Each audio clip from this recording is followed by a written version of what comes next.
So we are starting chapter 6, text 24.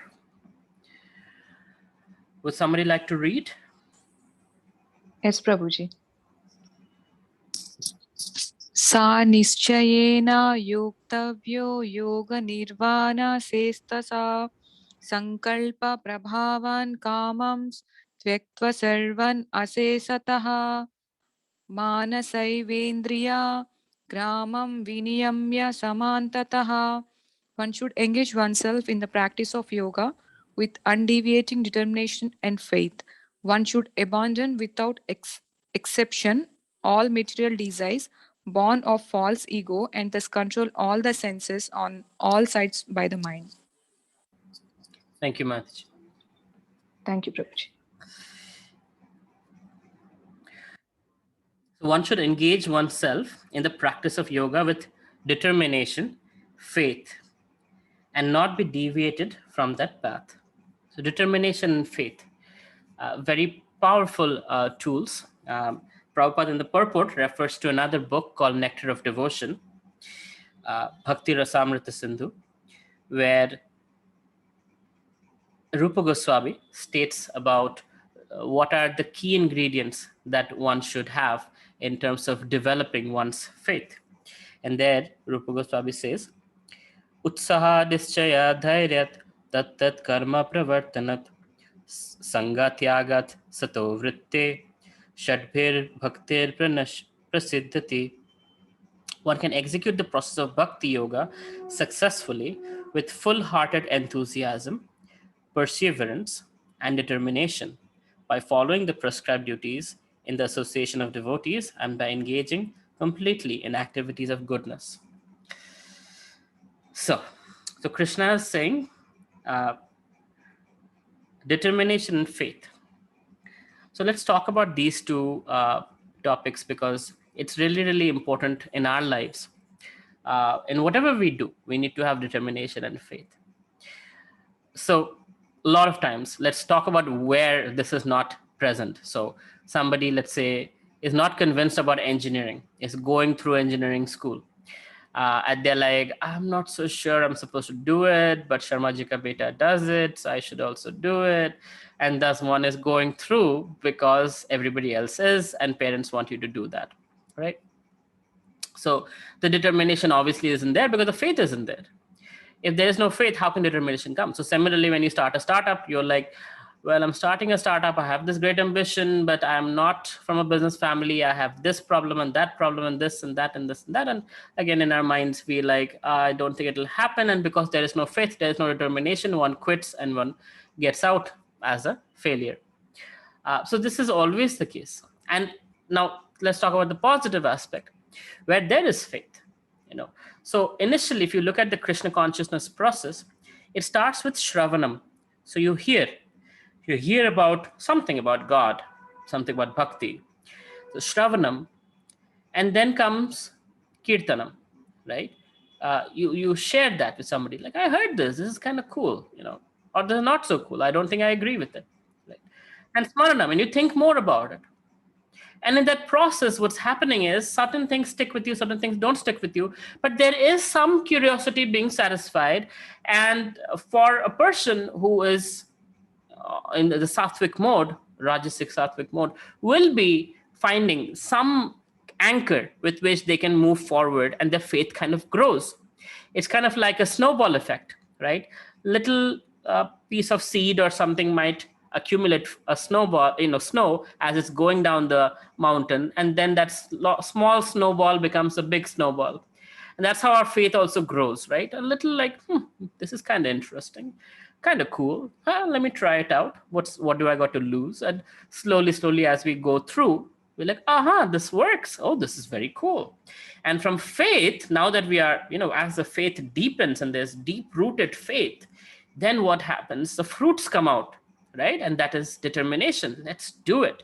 I know we can do it. I know there is Krishna. I know he will help me. Let us do it with full enthusiasm, right? So that is what is being defined here. Right? Utsaha nischaya dhairyat. Patience is a very important aspect. Dhairya is patience, right? So there's utsaha, enthusiasm. Nischayat, determination, and dhairya. Dhairya means patience. Because you have utsaha, you have enthusiasm. Yeah, let's do it. And there is dhairya. We will do it till we see success. But there's patience. Why? Because success does not come on your own terms. It comes at Krishna's terms, right? In Srila Prabhupada's case, success came after 50 years. 50 years of preparation, and finally, at the ripe old age of 70, Srila Prabhupada reached America, and he was finally able to fulfill his guru's mission after a year of being in America and struggling here and there and whatnot. And finally, he got, people listening and moving, and the cult of Krishna consciousness growing. Maybe I shouldn't use the word cult; it's badly used nowadays, but you get the point. The movement of Krishna consciousness growing. So the point is, without faith, determination doesn't come, and enthusiasm doesn't come.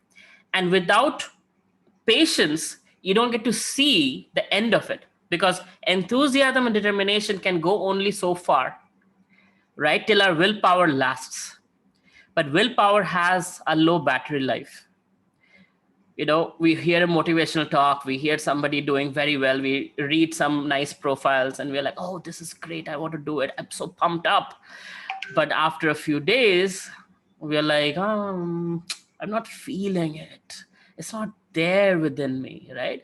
And slowly it plummets.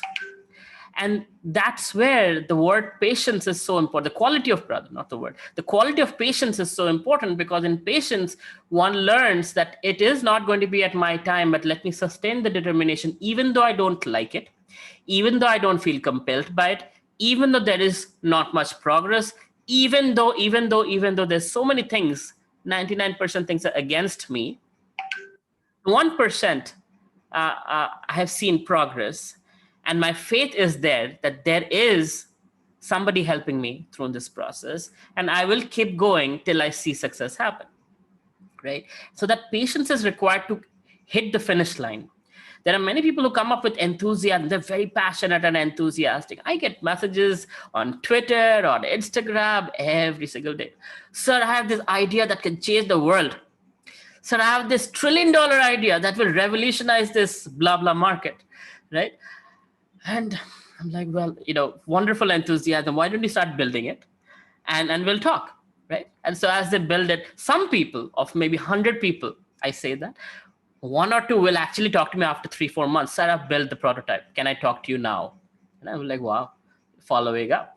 And then they show up. But then most of them are like, sir, can I get a job? Right?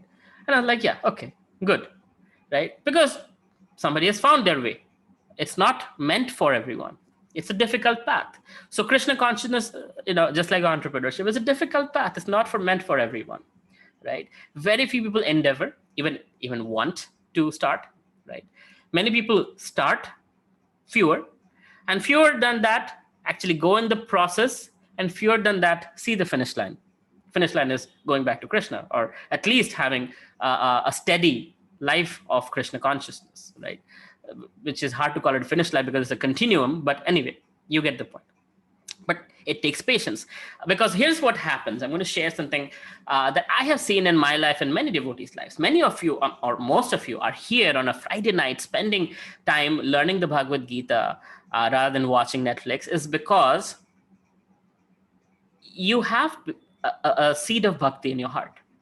Somebody in this life or past life has planted that seed, some devotee, right? Bhakti comes from it's a gift, right? Somebody's gifted you that bhakti.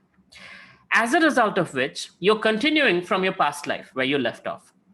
Many of us don't complete in one lifetime, right? So many of you will see that, wow, what a progress. Wow, I know certain devotees who have they learned about Krishna consciousness from day one, they're chanting 16 rounds. I'm like, wow, how do you do that? For me, it took 4 years, but there are people. That means they started past life and they're continuing from where they left off. And in Bhagavad Gita, Krishna promises that where you left off, even if you don't finish in this life, where you leave off, next life you start exactly from there, right? So that's one aspect. So many of us here have that from past life. We're carrying forward our journey in our Krishna consciousness. And you will see the enthusiasm, and it's like you're forced by almost some external energy, and that is Krishna's energy. And that's wonderful. And then comes the struggling part. what happens is a plateau, right? Suddenly enthusiasm just goes away. And you were like, what is going on? I was feeling so excited about this. I was feeling great. And now I have to drag myself to chant because Ajita Prabhu's could ask me how many rounds I'm chanting. I don't like it.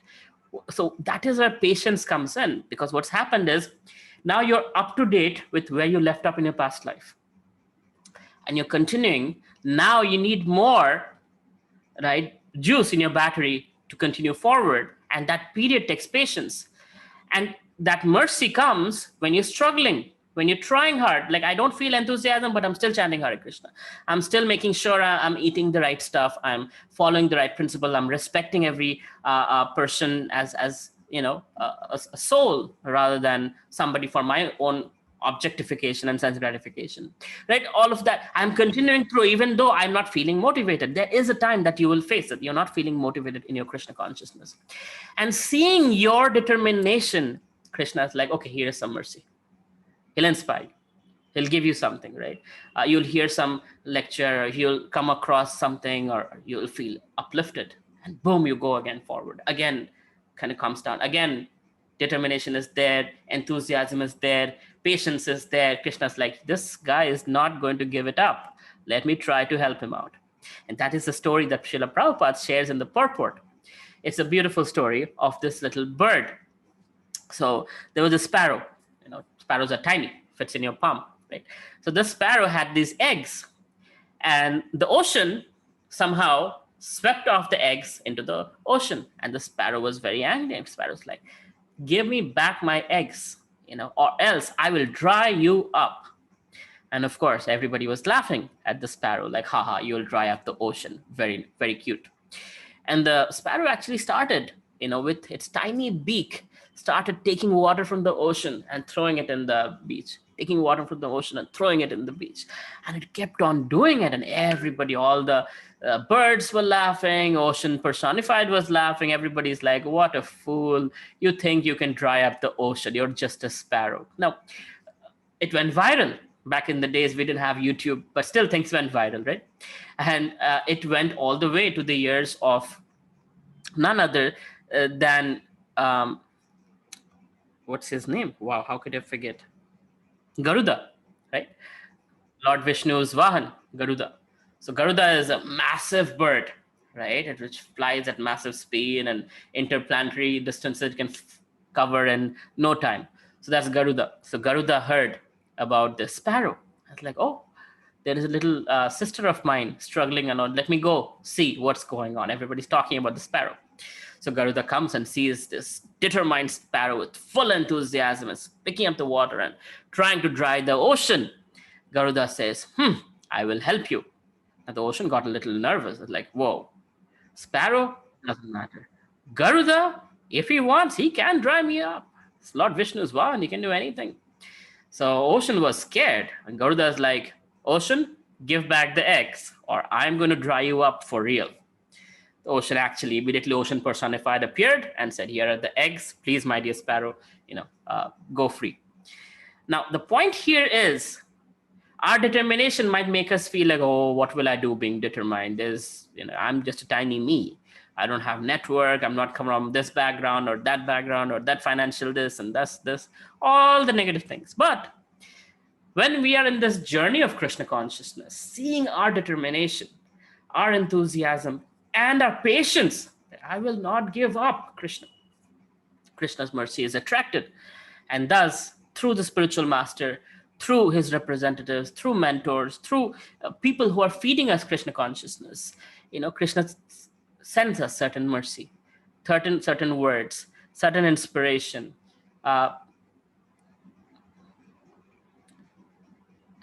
thinking if I should share something personal or not. I think it's majorly shared. I have shared it in many places, so I'll say it.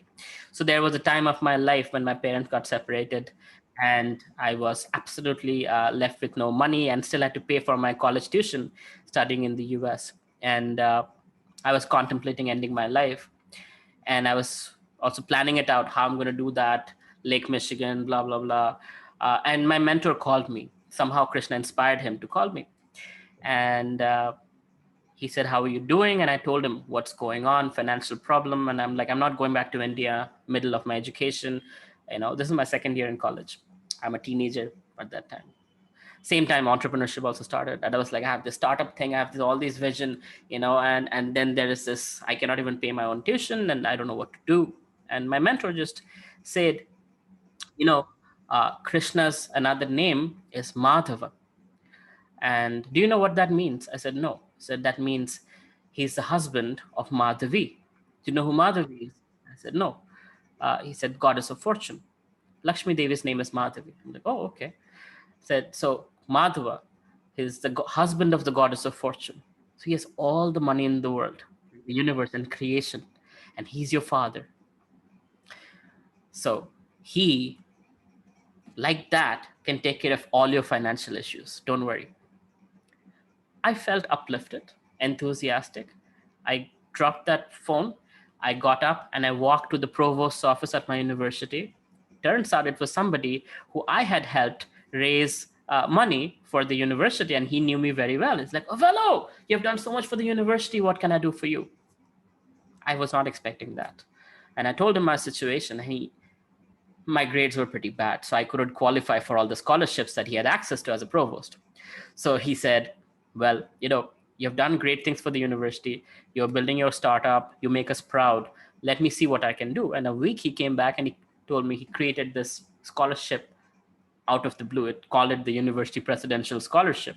He got money from here, there, put it together and made a special scholarship just for me. And, I was able to pursue my education. From contemplating to end my life to this. So I have seen personally how Krishna manifests his mercy through his representatives who represent Krishna in our lives, right? We don't have Krishna on a chariot, but his representatives are there with us. His words are there in the form of Bhagavad Gita. So it is quite amazing what determination can do, what persistence, enthusiasm, and dependence, right? So that's the bhakti part. We're not in bhakti yet, so we're talking about the other things, the determination, enthusiasm, faith, right, and patience. So that is required for one to progress in the yoga path or to even stay in the yoga path, because it's very easy to kind of be like, I'm bored, moving on, something else, something that's not so hard, right? It is not hard, yet it feels boring because it's not changing. You see YouTube videos, right? So many of you know I make a lot of YouTube videos. And one thing I've learned over the years is that the screen needs to keep changing every 3 to 7 seconds. Otherwise, people will stop watching it and quit, right? That's a very important aspect because that's with the mode of passion working. Rajasic principle is working because unless there is change, we cannot focus, right? We cannot stick to the screen. It's too boring. We're moving on to something else. As a result, that's how you will see my videos. Very boom, boom, boom, boom, boom, boom. It's hitting. Even if it's Krishna consciousness, it's always hitting hard. It's changing, because that's how you grab people's attention. But Krishna consciousness might not be like that. And as a result, Krishna's mercy is not coming. I'm praying. What's happening? Krishna's not responding. I'm not hearing Krishna. What's going on? I'm not feeling it. What's happening, right? That's where patience comes in, because that's the testing period. And that's when you can totally get deviated and be like, okay, something else, So it's important. These are the principles that really, not just for spiritual life, but also for entrepreneurship and other things that we do. One should engage oneself in the practice of yoga with determination and faith and not be deviated from the path. One should abandon without exception all material desires born out of mental speculation and thus control all the senses on all sides by the mind. Now, desires will come. Here's a problem with us, right? We want to go here. Mind is telling us go here, here, here, here, here, keeps moving us here and there. The point is, desires will keep coming to the mind, but it is on us to plan it out or not, right? The desire comes like, I have to finish a submission on deadline, but desire is like, let's make pasta tonight, right? It's like, but hey, I could just be eating whatever is in the fridge. No, let's make pasta tonight and delay everything. So what's happening is you're going to plan it out. Okay, I'm going to make 4 cheese pasta. I'm going to go to the shop to get the mozzarella and the cheddar and the this and the that.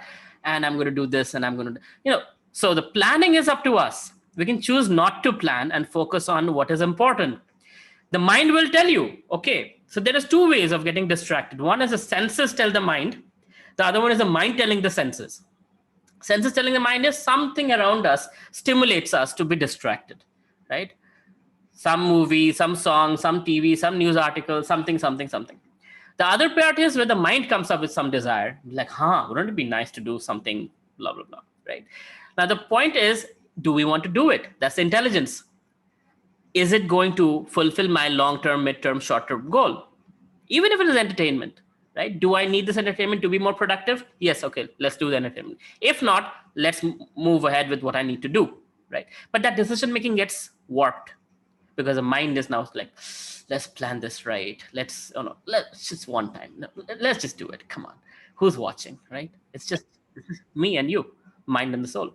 Right? That's how it kind of goes forward. So, uh, so it's saying one should abandon without exception all material desires born of mental speculation, and thus control all the senses on all sides by the mind. We have already learned the uncontrolled mind is our worst enemy. So anything that comes out of the mental speculation is not good for us, right? It's like Shakuni, right? Shakuni, throughout his career, if I may say so, acted like he's a friend of the Kauravas, but he was actually hurting the Kauravas by his friendly demeanors, right? He was actually taking a revenge. I don't know how many of you know about Shakuni's history, and I don't know it from authorized sources, so I won't go there.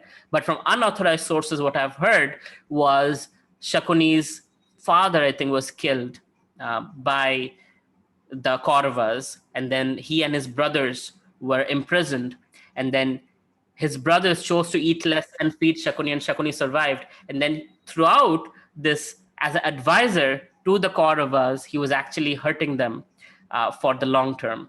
So the mind can act like that, right? It will make you look at the short term benefit and help you forget the long term benefit, right? So it tries to act as your friend and then distracts you from your goals, distracts you from what is important, distracts you from being fair and honest and ethical, distracts you from doing the right thing, right? Because it's your worst enemy. Uncontrolled mind, worst enemy. Controlled mind, best friend. So at this stage, you can take it as a default that all our minds are uncontrolled, right? It is just what it is. And thus, whatever comes out of mental speculation, we should be very careful, right? With some of my employees in my traditional business, I have to be very careful. I have found that they lie, they extend the truth, they do a lot of things. So I am a very trusting person by default. That's my default mode. I am very trusting. You tell me this happened, I'm like, wow, really? That's who I am. But with my family business, I'm just learning to not trust people, and it's painful, but it is so prevalent. It's unbelievable. And the point is, that's how we should deal with the mind. So when I know certain red flagged employee is telling me something, I'm going to give it a 60% discount. I'm going to verify it. I'm going to find out if it is really true or not, and then only act on a decision making aspect. Similarly, when my mind says something, I'm like, let me think. Is this really good for me? Is it just an instant sense gratification that I'm going to regret later on? Where does it lead me? What does it look like if I go in this trajectory, in this path for the next 6 weeks or 7 weeks? Where is it taking me? Is it a place I want to be? If not, then let me not pursue this path, right? So it is important that you carefully take your mind's desires and see it if you're justifying it, or you're actually this is something you should pursue and it is good for you. Both are true, but you have to carefully observe and make your decisions carefully rather than going with the flow. Dead fish go with the flow. We don't go with the flow. We carefully consider what is and what is not, and then we decide according to that. So I hope that's clear. Any questions on this verse? Prabhu, can I ask a question, please? Please. Yeah. So about mental speculation, Prabhu, there is a method I generally follow when I'm confused, like, especially between two options which are equally good. Basically, I would sit in front of my temple and I ask God for guidance, and whatever intuition I get, whatever I just feel at that time is right for me, I would follow it. And it's very hard to kind of later on decide whether the other option was good or not, because there are so many variables. So my question to you is that basically you are saying that you should not kind of rely on mental speculation and always doubt it. But obviously, I have this method of following my intuition, especially sitting in front of the temple. And I think many people have similar methods, like, open just page of Gita and whatever comes, just follow it. So is that also wrong, or what would you say on that? Yeah. Is this Harsh Prabhu from UK? Yes, yes, Prabhu. Okay. And you've been practicing, you said, for 6 years, right? So no, I mean, I got involved in ISKCON in the last 2-3 years. Two, To three be years. honest. Okay. Yeah, yeah. So here's the deal. There is super soul speaking within the heart, and there Okay. is the heart, our mind's voice also. And unless you are substantially spiritually mature, you will not be able to tell the difference between the two voices. They will Okay. sound like the same. It's the mind speaking, and you'll be like, Krishna just told me that, right? It's probably not Krishna, and probably you don't know. Maybe it is Krishna, maybe it's not, maybe it's your mind. Most likely it's your mind. Sometimes it's a combination, right? But the point is, you don't know. And that's where you validate it. You talk to somebody who's a spiritual authority, and you validate it, that this is what I'm getting. Is this Krishna or is it my mind? Is it good for me, or am I trying to justify it? And that's the role of somebody who is a mentor or a teacher, or whoever is guiding you through your life. So it is easy to get misled, thinking this is my intuition, this is my mind. It might be your intuition, it might be your mind, but it's not super soul speaking to you, right? It is not divine, as per, uh, uh, because you don't always have that ability to decipher between the two. Thank So you. it's a good idea to get it validated. That's what I do, at least. When I have a realization, I call my mentor up and I ask, like, okay, I got this. Is this valid? Is this a realization, or is it my mental speculation? And he'll tell me, okay, this part is realization, that part is mental speculation, or this is a good realization, or this is complete bogus, right? So I know, okay, that's how I validate things, because he knows scriptures far more deeply than I do. And as a result, he's coming from that wisdom that he's able to decipher. Like a doctor, an experienced doctor can touch your pulse and tell you what problems you have, right? Vedic doctor. Sorry, Prabhu. About validating from the spiritual masters, I can understand the doubts regarding, like, religion and scriptures. But I mean, very simple doubt. For example, if I go for a mortgage with this bank or with this bank, so and when I have an intuition regarding that, obviously, I don't think the spiritual master can help me in that. Yeah, do your research. Yeah. And in that case also, you can do the same principle. So in spiritual master is for spiritual stuff, but in your case, I just got a new insurer for one of the things I was insuring. Somebody I had been, my family has been working for 20 years. I know he was charging overpricing us for 20 years. And I was like, I'm going to go for somebody else. I looked through my contacts, found somebody who is the HOD of a big insurance company, and I called him up, and he gave me an excellent deal, and things fixed. So I found an expert who could guide me. Go for this insurance, do this, get this is your price, and this is what you will get, right? So same principle applies, Prabhu. So rather than mentally speculating, go for expert. Right, right. I think I get it. Even though, like, many times even if you have spoken to experts, you're still confused. But I guess where you are coming at is basically, I mean, You not. wouldn't be confused if you're talking to an expert. You'd be confused if the person is confused. You know, um, that's what happens. So sometimes we don't know who's expert, because just on LinkedIn, some people say, I'm an expert on blah, blah, blah. But please don't go for self-proclaimed experts. Go for actual experts. That is what makes a difference. Because when you talk to an expert, you'll have super clarity. Right. Okay. Yeah. Yeah. Okay. Thank you, Prabhu. Yeah. Sure. Any other questions? Lots happening in the chat. Let me quickly see. I am feeling it right now, Prabhuji. Ah, Hey okay. Roy, this is Sagar. I have one more question for you. Hi. Hi, I'm very new to this Krishna conscious. I can say that I'm at like beginning initial stages of figuring this out.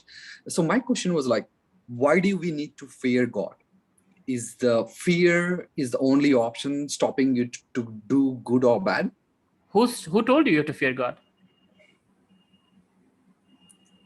No one's, but like fear is the one mostly like it's a self-conscious, right? This is the one Now, prevent you to do good or bad. fear is not a very spiritual quality to have. In fact, when you become spiritual, you become fearless, abhay, right?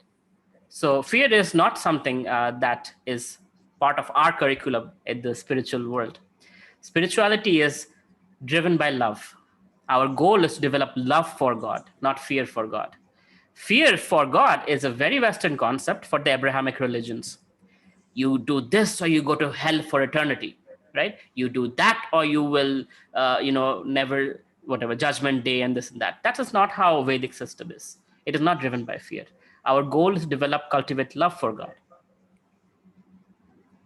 Gotcha. I mean, in our religion, like in Hindu culture, like is it something fear stopping you to do something good or bad, or like just like if you do good, something will good happen to you. Like if you do bad, something bad will happen to you based on the karma. So is it not like something you fear? That is a tactic that our parents and grandparents use on us. That is not how Krishna deals with Arjuna. Huh? That is, and let me tell you also, it is not something that is sustainable. When I reached, when I saw a lot of my friends, coming from India and the US, these are people coming from very high grade Brahmana families, complete vegetarian lifestyle, comes to US and gets completely wasted, right? Eating everything, drinking everything. You can imagine why? Because it was all about fear, fear, fear, right? You don't do this, you don't do that, you don't touch this, you shower. It was more about rituals than spiritual. And then as soon as they got freedom, they went to the complete on the other side of the spectrum, right? But when you do it for love, then it's sustainable and nothing can move you because you're doing out of love. Whatever I do is driven by love for Krishna. Not whatever, I'm not 100% there, but I try to do whatever motivates me is out of love for Krishna, not fear for Krishna. Krishna is not cruel. I know that from this book. Krishna is not cruel.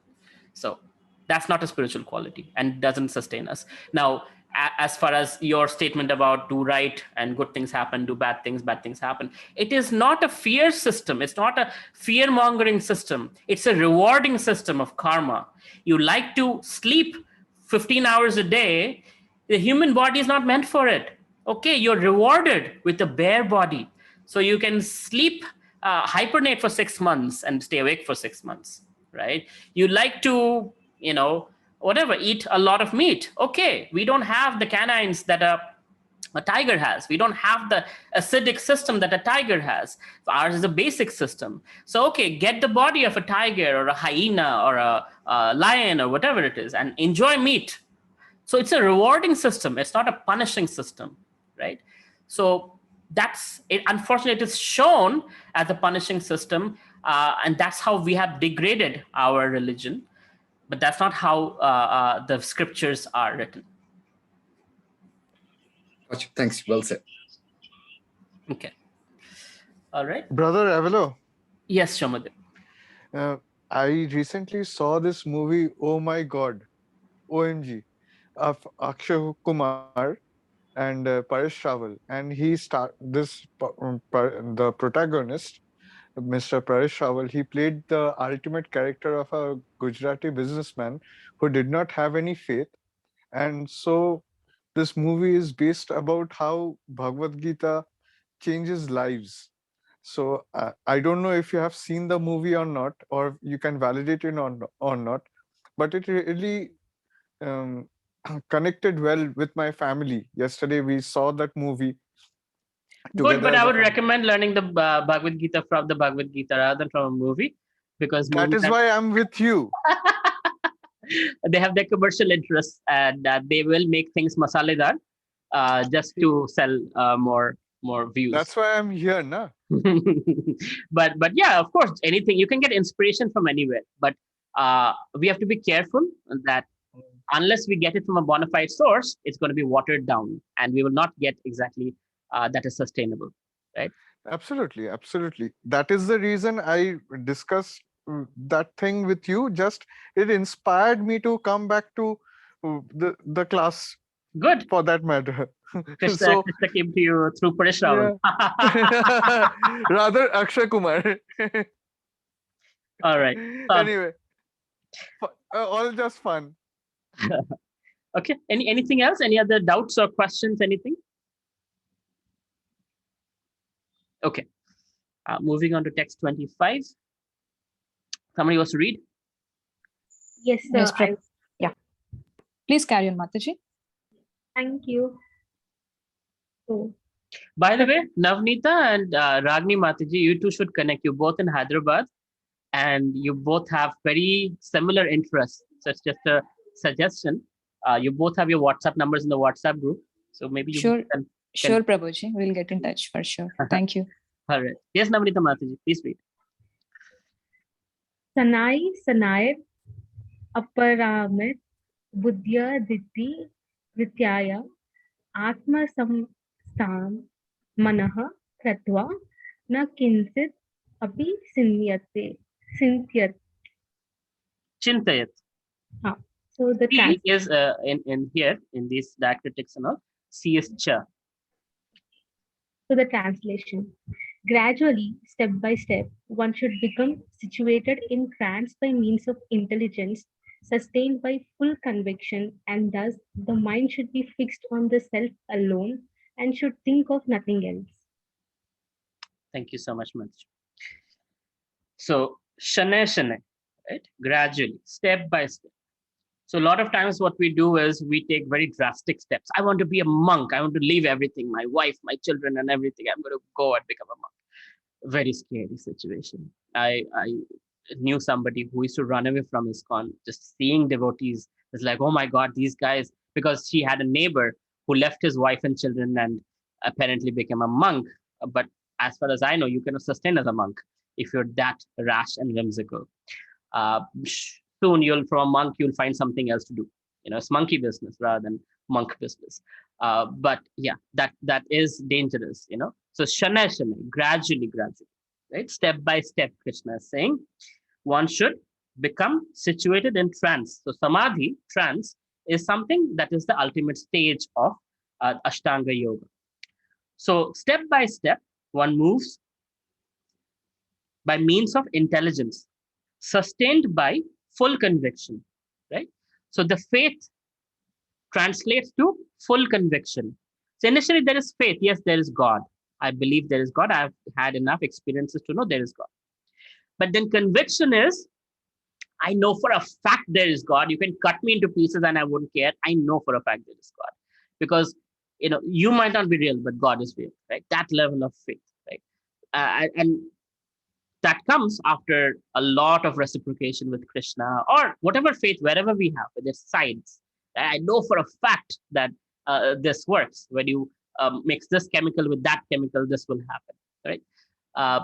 Based on that, we are sending spaceships to Moon and Mars and wherever else, because we have full conviction it will reach exactly where it's going to reach because of the combination of things, mathematics and physics and chemistry. So the point is, Krishna is saying, previous verse he said faith, this verse he's saying full conviction. So step by step, one should become situated in samadhi, trance, by means of intelligence. So a lot of times bhakti is characterized by emotion, sentimentalism. Be very careful, right? We think bhakti means somebody's crying tears and we think, oh, such a great devotee, must be very, very ecstatic. Not necessarily. It might be sentimentalism. That means they're having some problem, they're having some crisis, and they've come to God. As soon as the problem is gone, they will also be gone. And that is a material aspect. It's wonderful that one comes to God. I'm not saying, but it's not sustainable. Conviction through intelligence means there is the heart part, that love for Krishna, love for God. But there is also intelligence part, The intelligence comes in where you're really carefully considering everything that you're doing. You're not doing because some Baba with big hair and funny clothes is telling you do this and do that and this ritual and that ritual. No, you're doing it because you understand it, you're convinced of it, and you've taken the steps, you've seen it to work. Only then you take the next step. This is called science, right?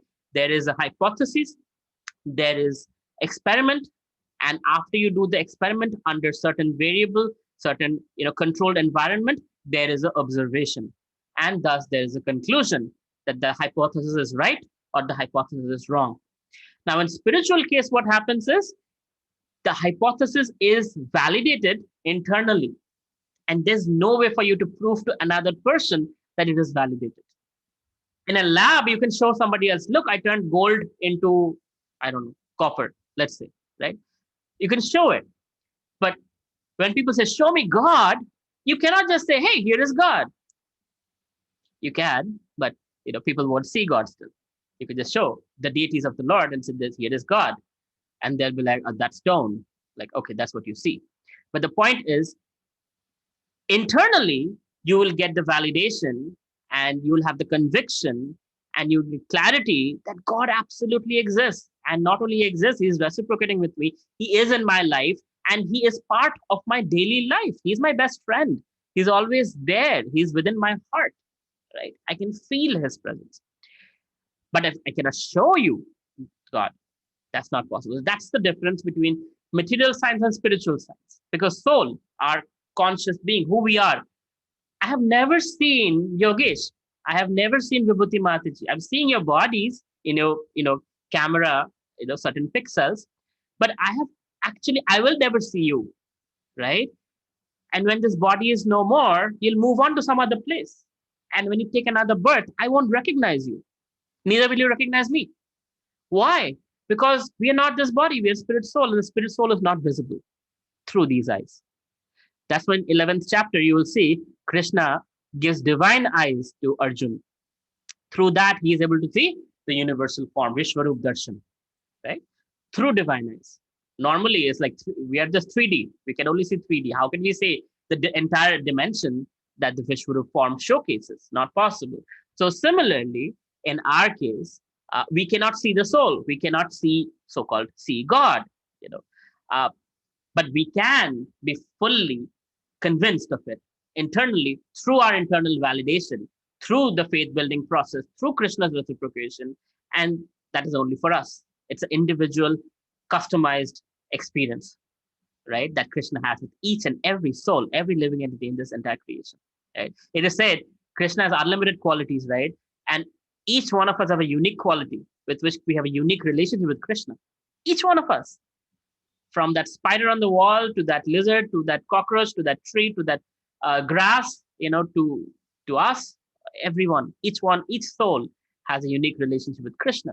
So it's beautiful that way. But we have not seen Krishna, we have not seen our soul, but we know that the soul exists. The body is temporary, the body is changing, the body is getting old, eventually it's going to die. But I will live on, and Krishna is going to always there with me as Paramatma. Atma and Paramatma, together we travel, right? Krishna never lets us go alone. He's always there with us. Whether we like it or not, he's always there with us. If we don't like it, he hides himself. If we like it, he reveals himself. But regardless, he's there because he knows, just like a loving parent, I'm there for you, whether you like it or not, till you become an adult, right? I'm there for you. For Krishna, we'll never become an adult. We're always there. He's always there to support us, to sustain us, to help us breathe, help us digest our food, help us, think, help us see. Just imagine, just appreciating Krishna for a second, okay? We have two eyes, right? Each eye has, I don't know, something, I have heard something like 1 million neurons or 2 million neurons. And each neuron is processing photons, right? And each neuron is creating a pixel and creating an image, and we are processing 2 million bits of information every, I don't know how many, 1/10 of a second or something, right?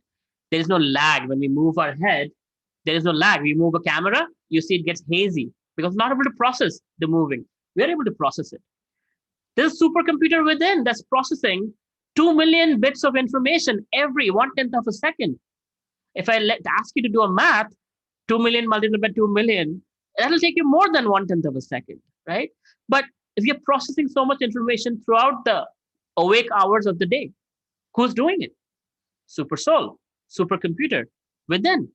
Krishna is allowing us to see, allowing us to digest our food, allowing us to breathe. It's completely involuntary motion that's happening, right? Who's taking care of all that? Super soul, Paramatma, within the heart. So he's always there with us, because without him, we cannot sustain ourselves. And that's powerful to know that he is there. That is our faith, and that is our, here the word is used, full conviction, right? When that full conviction comes, then we can be moving forward with enthusiasm, determination, and sustain patience, right? Sustain that plateau period with patience, because we have conviction, full conviction. Krishna is there. Prahlad Maharaj was thrown from the mountain, full conviction. Krishna is there. So much conviction, he was not even worried. He was not even trying to pray to Krishna like Gajendra, right? He was just simply, in his own world and smiling as he's falling from the mountain. And there was Lord Vishnu catching him at the bottom. Full conviction, right? So that's what a devotee looks like. And thus, the mind should be fixed on the self alone and should think of nothing else, right? So that's called samadhi. So one should think of no pleasure aside from the pleasure of the Supreme Self. This state is easily attained by directly practicing Krishna consciousness. Anything, any doubts, any questions? Hey, Hare Krishna Prabhu. Hare Krishna, you Can you hear me? I do. Yeah, can you hear me? Yes. I have 2 questions. So, based on this verse, you had mentioned that a person first gathers the information and then processes it, and tests it out, and then builds a conviction out of it, right? So, is it feasible to do it for each and every aspect? And is it okay to accept some things which have been told to us on behalf of, let's say you go seek, advice from elders, right? And they tell you something and you follow it. And so is that okay? I mean, I totally we need not necessarily experience it, right? So, very good question. Very, very good question. And there is this saying in Sanskrit, it's Mahajana. I'm sorry, forget the Sanskrit. But point is, whatever a great person does, you can follow that. There are 12 Mahajanas, Bhishma Dev, like personalities. There is, I think, God, I'm forgetting the Mahajans. There are 12 Mahajans. So you can follow great personalities and their example. That's what Srimad Bhagavatam is, right? 18,000 verses describing great personalities or devotees of Krishna. So yes, it's not possible for us. We don't live too long, right? We only live 100 years.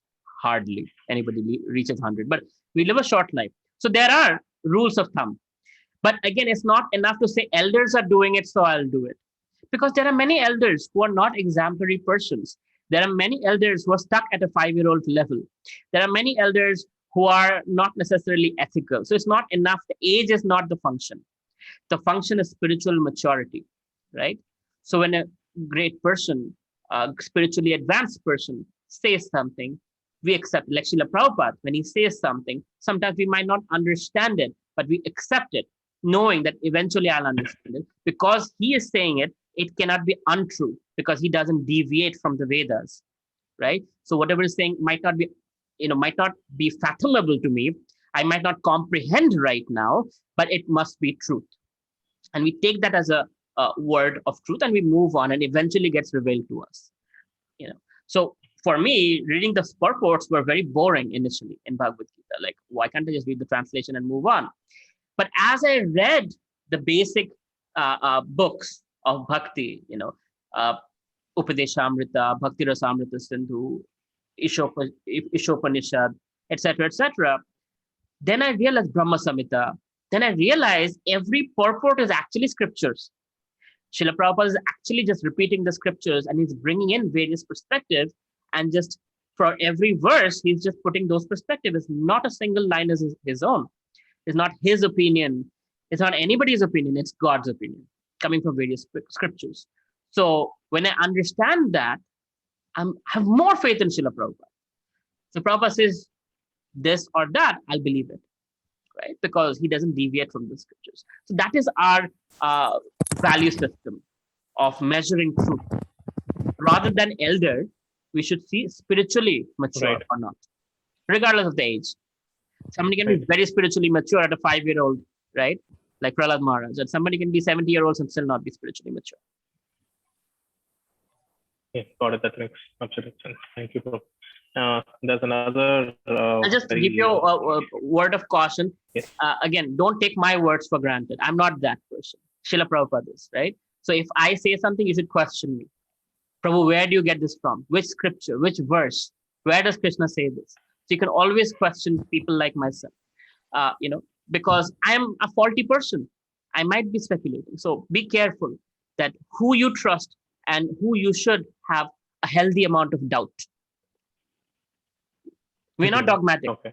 We should have a healthy amount of doubt. Right. Okay, that makes sense. So the other question was, this is not related. I mean, this is remotely related to it. But you had mentioned that all of the what do you say? The processing of the senses and the body is done by the Supreme Soul. So I was under the impression that the Atma, that is the soul, actually engages all of these senses. Is that not true, or have I misunderstood that? It's Krishna doing it. Krishna says in Bhagavad Gita, right? I am the fire in your belly. I'm digesting the food. He says that. So he's actually taking care of all the involuntary actions. Okay. Got it. Understood. The other question that Soul I is have just a passenger in this vehicle called body. That's it. The soul just desires. Everything else is manifested by super soul, by Paramatma. He's allowing. So the buffer between the soul and our body is Paramatma hearing our desire and making that happen. I'm saying, hey, hand, move forward. So hand is moving forward. How is that happening? The soul is desiring. That's about it. Soul's job is done. Rest is being done by Paramatma. Okay. Okay, that makes more sense. The other question that I have is, the soul is made of subtle matter such as mind, body, and false ego, right? No. Can you hear me? No. The soul is not made of mind or anything. Subtle matter is material. The soul is spiritual. The soul. So what is the combination of the? So soul is the same. If I say material as Krishna, we are a spark of Krishna. Have you seen a bonfire? Okay. Have you seen the sparks coming out of the bonfire? Is that fire? Yes. As soon as it's out of the bonfire, the spark becomes ash. The spark goes away, right? As soon as it's connected, it's beautifully bright. So similarly, we are sparks of Krishna. Disconnected, we become ash. Connected, we are in full focus, full glory. So the soul is part of Krishna directly. It's divine. Okay. Krishna says, Mamai Vamsa Jiva Loke Jiva Bhuta Sanatana. You're part of me. Mind, intelligence, ego are materialistic. Subtle matter. That's what the ghost is, right? The ghost is the mind, intelligence, ego carrying the soul. Subtle matter. So it's material. Okay. Yes. Okay. It makes. And so the other question is, for what do you say? So the soul doesn't, it doesn't lament. It doesn't. It's always in the Anandamaya state, right? So when Are you? I am not. It's supposed to be. It is supposed to be when it's in its constitutional state. When it's connected to Krishna, then it is Sat Chit Ananda. But without Krishna as Asat Achit Nirananda. Okay. Okay. Got it. Okay. So that one the question that I had was, so when a person dies, before he or she is supposed to die, and we call them Bhoot, No, Pret, or we die when we are supposed to die. We die when we're supposed to die. Okay. Okay, so then how does the then what are these ghosts and spirits, and what are these, and It's how karma, do they right? have a form? Some people Right. have a terrible karma that they are suspended without a body. So let's say somebody has murdered somebody in this life. Somehow they got away with it. Next life, they get murdered. Now the body is destroyed, and because of that karma, now they're in a ghost body. Until Okay. they are done with the suffering, they're going to continue suffering and then eventually they'll move on to another body. Okay. And how do they even possess a form if they cannot even, be contained in a body? Does it? There is no form, right? It's subtle body. Is there It's form? mind. It's basically the mind, ego, and intelligence holding on to the soul. Now, certain ghosts can be very, very scary. Why? Because they can impact matter. Just like the mind can impact matter, right? Very few people can do psychokinesis, which is bending spoons with your mind without touching it, moving things from here to there without touching it. Power of mind is so strong. You and I cannot, at least I cannot do it. I don't know about you. So certain ghosts are so demented and so strong that they can move matter. And that becomes scary to us. Oh my God, how is this happening? But that's rare. The ghosts everywhere. Okay. Okay. It makes it perfectly clear for me. Sorry. Okay. Thank you. Sure. Just one question. Yes. In continuation with what was discussed now, see, we hear from Bhagavad Gita, the super soul is a permitter and the enjoyer. So how does that relate to what you said to just now? That even if you want to move your hand, it is a super soul that makes it happen, whereas the soul is just wishing it. Mhm. So okay, can you just connect what Yeah. the permitter and the enjoyer, how and the action that takes place because of that? So he's not the enjoy. Super soul is very inert. Super soul is not the enjoy. Krishna is enjoy. Right? In Krishna form, as Bhagavan, he's enjoying with Radharani, playing the flute, gopis, gopas, whatever else. As super soul, he is stoic. Right? He is only in the observer's role. He's observing your karma, and based on your karma, he's allowing you to do certain things. Some people cannot move their hand because unfortunately they have bad karma. As a result, they cannot move their hand even if they want to. Right? So super soul, according to one's karma, is allowing them to fulfill their desires. So I have the karma. I can use my hand to slap somebody. Does Krishna want me to do that? I don't know, but I'm doing it. And it's in my karma. So he's allowing me to do it. He doesn't interfere with my free will. So it's more of the permitter parts. Yes, he permits. He allows it to happen. Allows it to happen. Okay. Thank Without his allowance, even the wind doesn't flow. Okay. He's allowing things to happen. Okay. But things are happening by our will. Okay. Thank you. We cannot do stupid things and say God did it. He's moving the hand, you see, I'm not. Thank you. Yes. Harsh Prabhu, you have a question? Yeah, Prabhu, I was asking that, like, why does the super soul say does not kind of stops people from doing things which might bring a lot of pain on them? Because many times people do things without realizing that. Because that's not his role. We have come here to this material world. See, in the spiritual world, Krishna is right there. So he's not as a super soul within. He's right there and we can interact. In here, his role is to hide himself from us. So he acts as Paramatma, where he's not interfering with the free will. He's just paying the credit card bills, right? It's like a kid who says, Daddy, I don't want you. I don't want to see your face. I don't want to be with you. But dad knows without me, he won't even survive a single day. So I have to pay for his food, I have to pay for his stay, I have to pay for everything. So Krishna's doing that job. It's like, okay, whatever you want, I'll manifest it. I'll make it happen for you. That's all he's doing. He's not interfering with. Otherwise, he would be forcing us to do something, act in a way that he wants us to act. Then we don't have free will. And if there's no free will, there is no love. Love is something that comes out of free will. I choose to love you. versus you hypnotize me and you make me love you. That's not love. Right. Prabhu, I mean, like where I was coming from was, for example, I mean, I have seen my friends who would say, eat like, say some sea animal which has been live put into boiling oil. And they are under of the impression that this sea animal does not has developed neuron system and whatever, due to it doesn't feel pain. And I mean, what my belief is that, like, if you give pain to others, you get back pain. That's karma, right? So people are doing bad stuff to others because they have some other impression that this stuff is not actually bad. So I feel like this is like a game in which the referee or the judge is the judge is the super soul, but the super soul has actually not the rules to. Yeah. I'll stop you right there.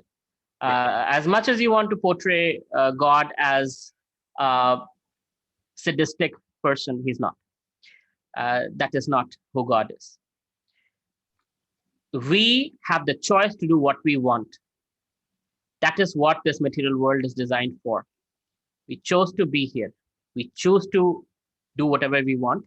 And it is, the system is such. He's not a referee who's like, let me watch you guys.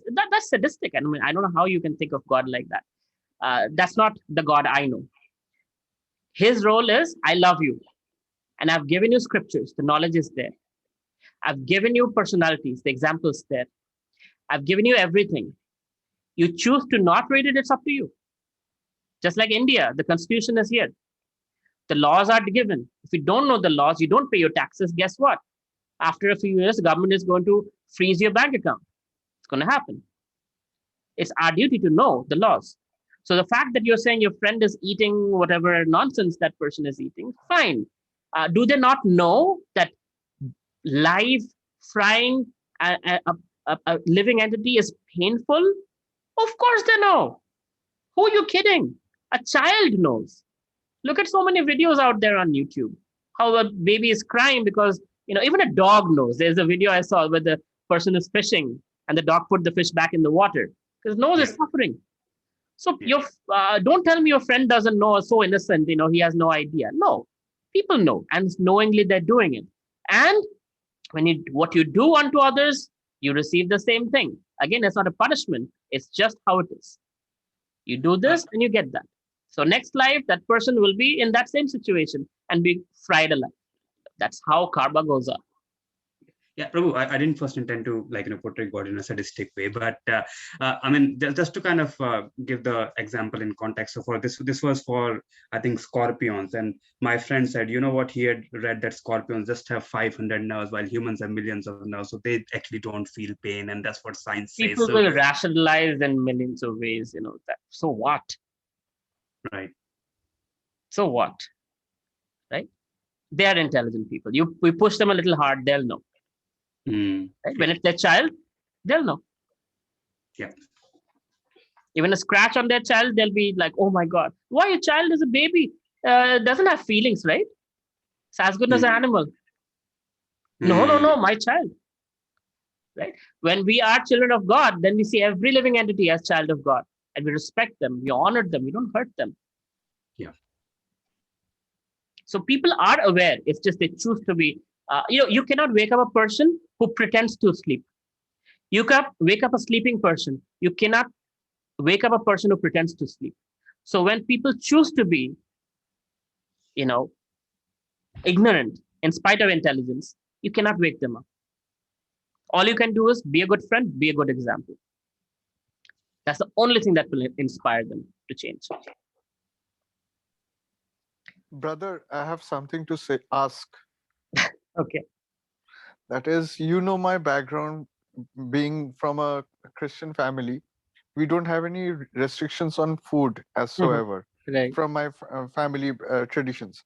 And ever since I'm on the path of Bhagavad Gita and all, I chose not to eat certain food. But because I live with my family and they are not necessarily Hindu inclined, so they have certain food habits. So I eat anything they offer me, and whatever they provide, I eat. So Somadip, first of all, work on the other things, right? Food we can address a little later. First of all, work on your schedule. sleeping time, eating time, etc., chanting, right? Mhm. First, you build your confidence and faith. Once that, I know you have, but the more stronger that gets, like Prabhupada uses the word, what was that? Hold on, just pulling it. Conviction. Yeah. Conviction. When you have conviction, your parents will see that. And I have many mentees, who have gone through this. Shudipto very well. His parents Yeah. still do that. They'll be like, in our house, we're only going to make fish and meat. And you can choose to just not eat. And he just does the best he can, right? Mhm. And that's how he's sustaining, because his conviction is very strong that this is compassion. Mhm. And I understand Krishna as my father, and all living beings are my friends, and so I'm going to exercise compassion. That's my choice. So when you have conviction, it is visible, and when it's visible, you can influence other people. So my suggestion would be Okay. step by step. They'll also become a vegetarian, seeing your conviction. Yes, Kranti, go ahead. Sure. Thank you. Sure. Hare Krishna. Hare Krishna. Sorry, I'm already like late, 6 minutes above, 8 minutes above time. But those of you want to leave, feel free to leave. Kranti, go ahead. Okay, one tiny little question. With all due respect, I would like to ask. You just now said that Krishna is in my, he acts like a fire in my belly for digestion purpose. So with all due respect, I would like to ask, if the God is, almost up to perfection, why people suffer from acidity or indigestion? Because he's not. We are messing with the system, right? So Krishna says in Bhagavad Gita, for that fire to work, you should eat sattvic food. Sattvic food, and it defines it. What kind of food won't lead to acidity and all of that? So not too spicy, not too salty, not too sour, not on the extreme side. It should be cooked and eaten within 3 hours of cooking. Right? He gives all the details how you will not have acidity. In Bhagavad Gita, he gives it. That's how the fire will work properly. But if you put water on that fire purposely, then guess what happens? Right? And that's what we are doing. But We're again, messing with the system. I completely get your point, and it's very true. Thank you for clarifying it. But again, when you do that, you don't eat for a day, like I was seeing on WhatsApp. If you follow that system, so you're stretching your physical, what you can say, what is the right word? Physical capacity? Yes, absolutely. So at that time, you don't suffer from acidity or something stuff like that, because it's very natural that body is going to ask for food or That is water. why I don't like in the WhatsApp group people going nuts over Ekadashi fasting and all of this, because in the initial stage, it is not recommended to do all that stuff. Some people are, so, anyway. So that's why you'll never see me talking about, hey, today's a fasting day, you guys fasting. I'll never talk about that, because I know there are people at a beginning stage, certain people are at a certain stage. When you're eating sattvic food, having 6 hours of sleep minimum, following a yoga lifestyle, then when you do these fasting and other things, they work beautifully. In fact, I think last year or the year before, the Nobel Prize winner for was it biology or health science? I forget what it is. They actually mentioned that twice a month we should fast. There is, what is that word? You guys, do you know?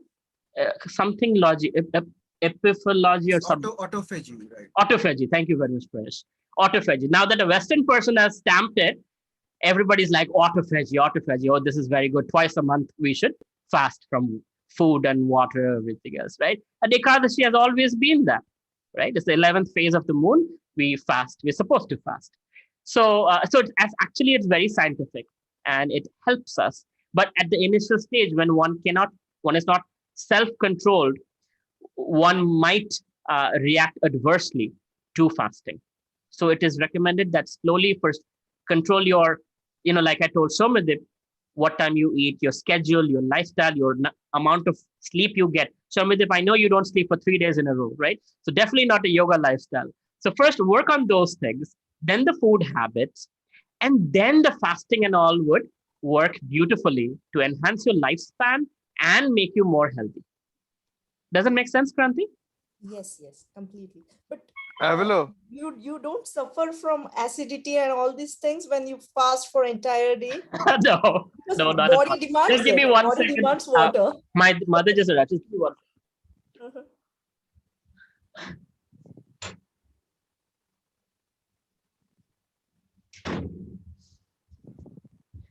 No, I have been fasting for a very long time on Janmashtami days, and after that, Ekadashis and all that. And by Krishna's mercy, never have I ever had any health issues whatsoever. And whoever has done it under guidance has never had that issue.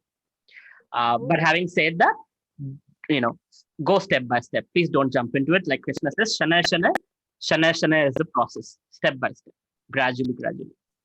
Okay, thank you so much. Sure. All right. I'll respect everybody's time and end it here. Thank you very much. Srila Prabhupada ki jai, Srimad Bhagavad Gita ki jai. Hare Krishna. Hare Krishna. Hare Krishna, Prabhuji. Hare Krishna. Hare